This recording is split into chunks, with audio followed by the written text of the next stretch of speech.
ఆయురారోగ్యంలో సిరి సంపదలు కలగాలని మనం ప్రేర్ చేసుకొని పోంచాలి. అన్నదాత సుఖీ భవ, అన్నదాత సుఖీ భవ,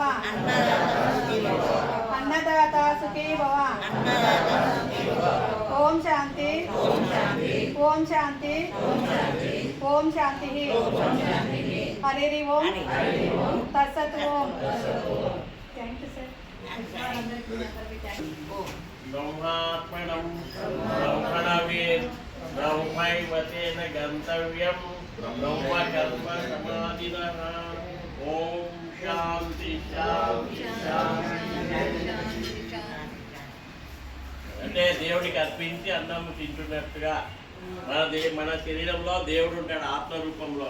కాబట్టి ఆ దేవుడికి అన్న ప్రసాదం పెట్టుకున్నట్టుగా మనం అని దేవుడికి సమర్పిస్తాం. అది తింటే మన ఆరోగ్యం